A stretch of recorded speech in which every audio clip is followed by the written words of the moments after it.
Salut à tous, voilà, on parle d'intelligence artificielle partout, voilà, mais la question reste de savoir, voilà, comment utiliser l'intelligence artificielle. Parce qu'il ne faut pas utiliser seulement l'IA, voilà, sans au préalablement, voilà, installer un certain nombre, donner un certain nombre d'informations à l'IA, voilà, pour que l'IA puisse optimiser les recherches que vous allez faire. Donc pour cela, lorsque vous installez ici, c'est ChatGPT. Lorsque vous installez l'application ChatGPT ou encore vous rentrez dans le site web, voilà, vous vous connectez. D'abord la connexion là, voilà, c'est d'utiliser votre mail, voilà, et puis vous inscrire. Voilà, une fois que l'inscription est terminée, voilà, vous pouvez venir ici, à gauche en haut, là où il y a les deux traits là.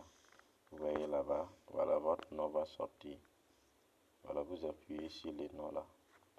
Lorsque vous appuyez sur le nom, ici, il y a les informations, voilà, qu'il faut noter, voilà, qu'il faut donner à ChatGPT, voilà, pour que ChatGPT puisse en même temps savoir quel domaine d'activité vous exercez, voilà, quelle activité vous exercez. Et voilà, lorsque vous faites des recherches maintenant, ChatGPT connaît qui est là, voilà, ainsi de suite.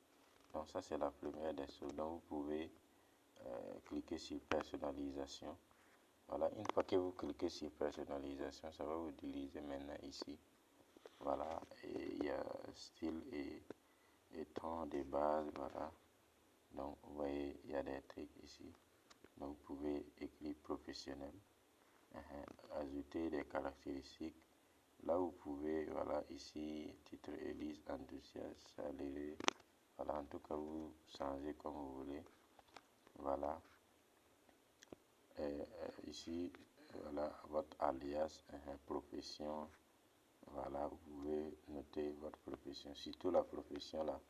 Si vous notez votre profession, ça veut dire que vous avez donné le domaine dans lequel vous exercez, et ça permet à ChatGPT en même temps, voilà, de ne pas s'amuser à vous donner des résultats qui ne sont pas vrais. Donc centre d'intérêt, valeur, ainsi de suite. Donc ici vous pouvez noter tout ce que vous voulez. Voilà, ça c'est centre d'intérêt, valeur, plus d'informations sur vous. Voilà, vous notez ces informations là.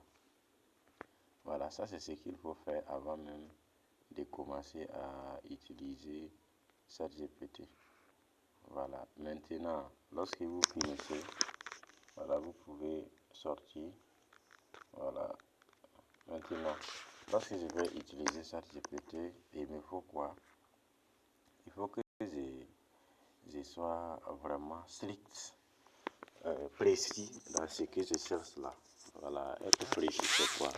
Imaginez que vous voulez, voilà, poser des questions à ChatGPT dans le domaine de l'agriculture ou bien élevage comme ça.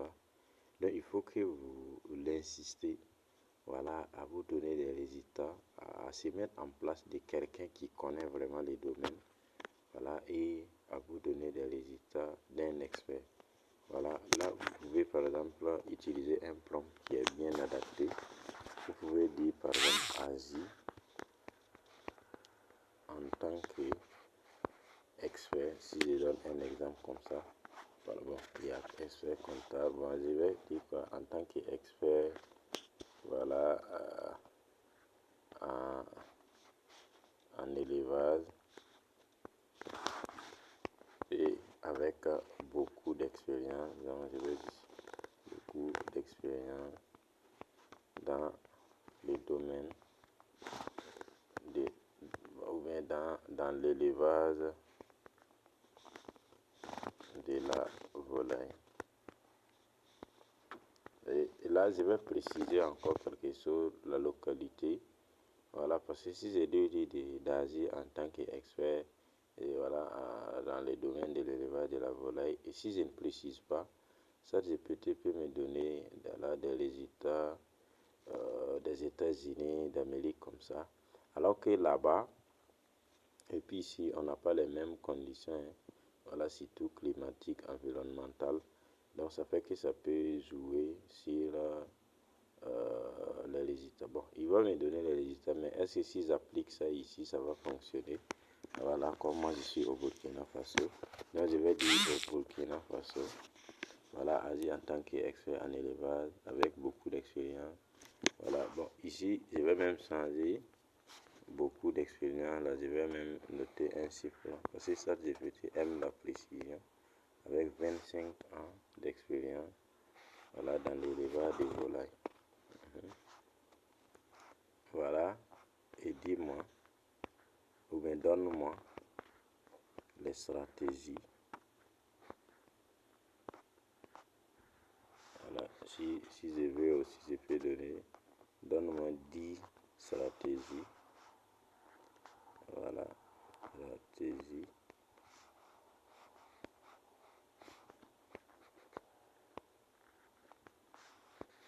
Donne-moi 10 stratégies, voilà, à appliquer. Voilà, pour un débutant en élevage des poulets local, ou bien des poulets de chair comme ça. Voilà. Donc ici, quand je dis les 10 stratégies là, je peux préciser aussi.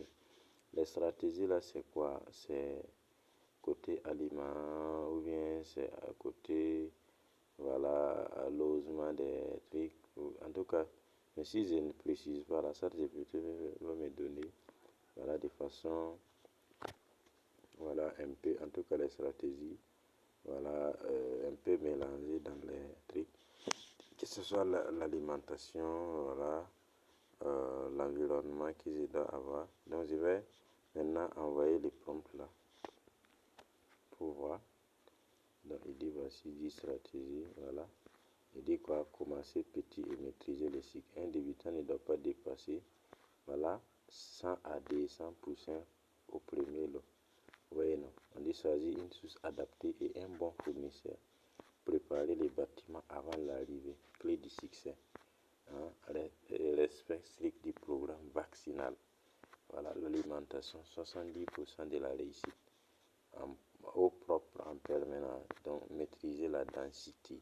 Et il donne des chiffres 10 à 12 pour les mètre carré maximum. Donc tout ça là, ChatGPT me donne une formation comme ça, voilà, que je peux déjà appliquer. Là c'est si j'ai pu, et les prompts même je peux toujours améliorer, hein. Voilà, ça c'est parce que c'est juste un exemple. Sinon je peux toujours améliorer les prompts. Voilà, une fois qu'ils améliorent encore, ça va amener ChatGPT encore plus, voilà, à donner des résultats assez fiables. Voilà.